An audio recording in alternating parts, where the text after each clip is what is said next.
Back in the work of Rabbi Tatz in Free Will, he says over the following idea, and that is that moral ordeals often present differential attractions, yet a choice can be made. Now he's going to describe what this means, meaning if I'm in a situation where I'm stuck trying to figure out what is the right moral decision to make over here, so there's a reason that I'm stuck, because each side of the coin appears to me in a different manner, and one might be much more attractive than the other. For example, he says, the sensual may attract powerfully and the voice of conscience weakly.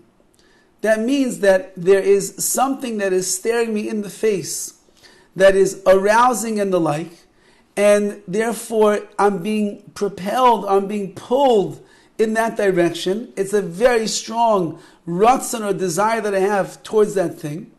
But in the back of my mind, there's this faint little voice that's telling me, you shouldn't do that. You're better than that. It's really immoral what you're about to do. It's beneath your dignity to be involved and engaged in such activities. Don't do such a thing. So you might think, well, that's not fair. That's not free will. Free will exists when the choices are equal. And therefore, it's equally, the sensuality is strong, but the side of morality is equally as strong. Says Rav Tatz, it's not true. Choice is not always between two things that look to be equal on the scale. When I go to the restaurant and there is meat and there's fish and there's chicken, so if I'm not a fish person, so then even though it's a choice on the menu, but it's not a major choice for me because meat is much more enticing. If I'm going to the car to go buy myself a car and I have in mind to spend a certain amount of money, so then, and below that, not really so interested, above that is not within my thing. So whatever cars are in that, that's really my choice. But I could go to the lower one if I want to, but it's not such a strong choice. So too, when it comes to the choices that I'm going to make in my life, in morality, says Rav Tatz, even though one might be very strong and one might be very weak, it does not excuse any moral decision because you have free will. Which means that if I get lured into doing something that is immoral and beneath my dignity as an outstanding person, or as a tzelem Elokim, as someone that is created in the image of God, and I give myself in to something that is from the undercurrent of impurity of this world, I chose to do that. It was a more pulling choice, but I could have chose the other side.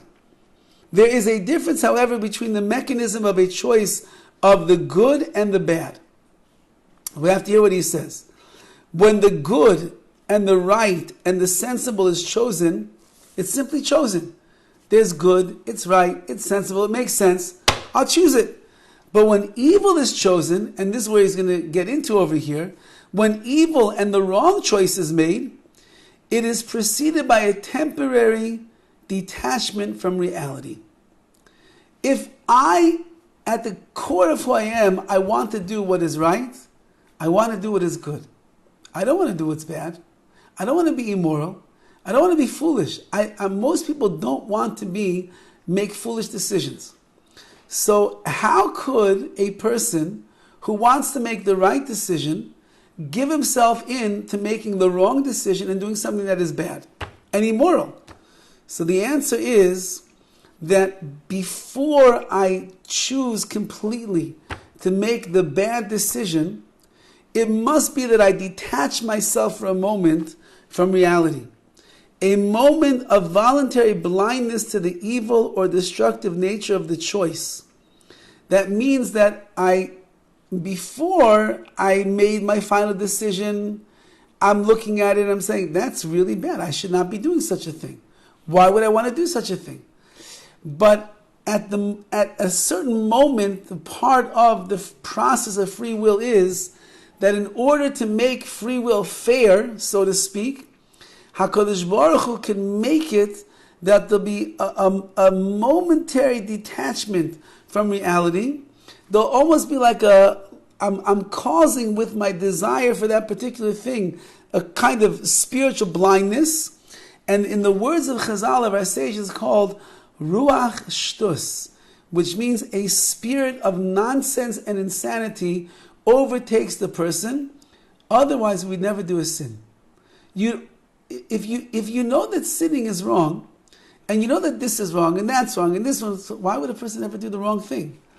Elamai, says the Gemara, it must only be because a Ruach Shtus, a foolish spirit, has entered into the person's mind, blinds them momentarily while the things are going on, and therefore it's allowed to intervene to make a manifestly evil or destructive choice possible.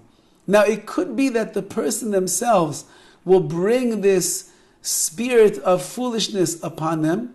It could be that the person themselves, because of their weaker decisions they made over the years or decades of their life, leaves them with this cloudy veil that's inside of there, and therefore they don't see things clearly.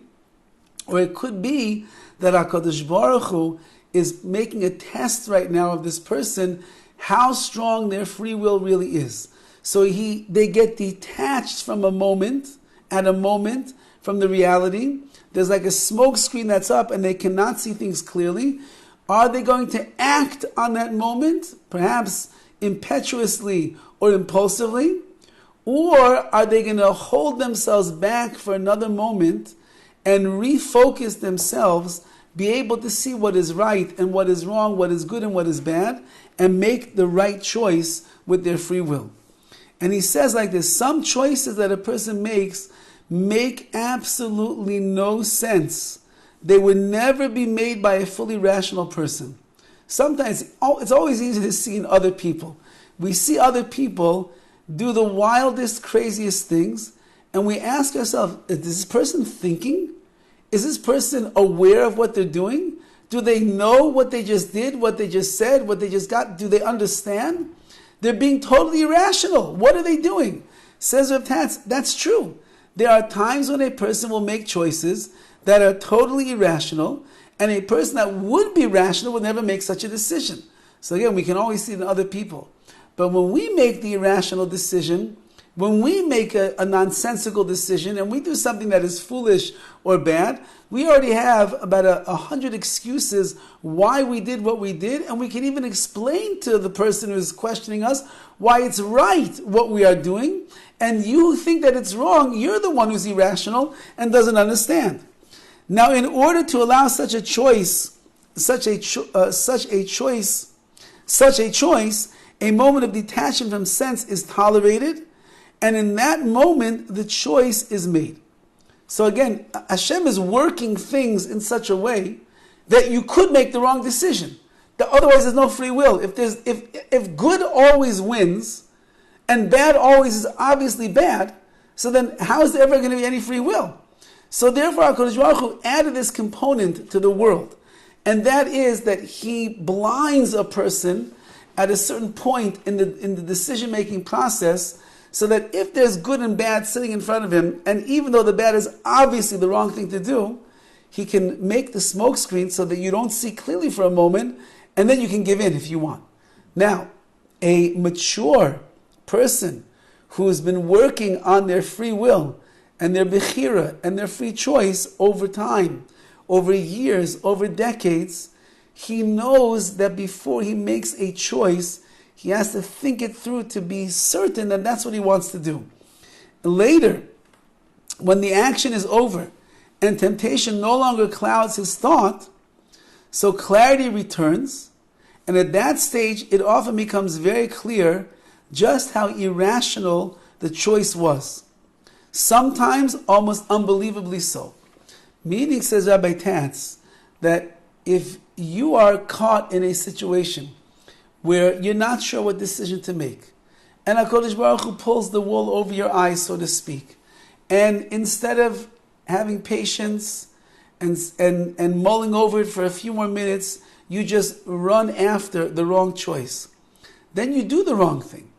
And then later on, when your mind is no longer cloudy, and the Ruach Shtus, the spirit of foolishness is no longer inside of you, and clarity has reached you, you're able to see what's going on. And you are kicking yourself in the head, how could I have ever done such a thing? How did I do such a thing? In my right mind, I would never do it. And the answer that Chazal tell us is that you're right, that a person never would sin if they were in their right mind. Which means that your free will, you weakened in the area of a choice. You made a wrong decision out of impulse or desire or lust or something of that. Or there's something that's, they're catching your eye more than the other one. And what's right is often, sometimes looks to be in one's mind the weaker decision that is there. And therefore you ended up making a big choice. You ended up making a wrong choice. But it's still considered free will, and that's why we cannot be excused when we make the wrong choice and do things that are, here he's talking about immoral, inappropriate activities, because at the end of the day we are responsible for our choices.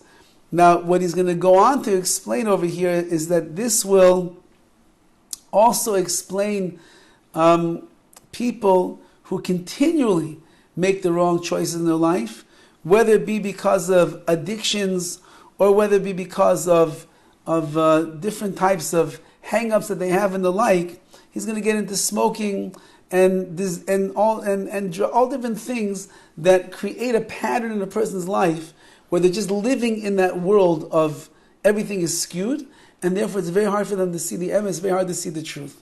But if you're living in a world where you could still see the truth, which hopefully most of us are, it just means that there has to be a pause, there has to be a moment before a person gives in to what that voice is telling them inside is the wrong thing to do. If that voice is in the back of their head weak and telling you, don't do it, don't do it, don't do it, don't act quickly. Listen to what that voice is and think for a moment why it is that I shouldn't.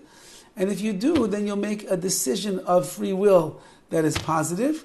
If a person doesn't, so then unfortunately, as he's writing over here, you'll end up making a decision that is negative.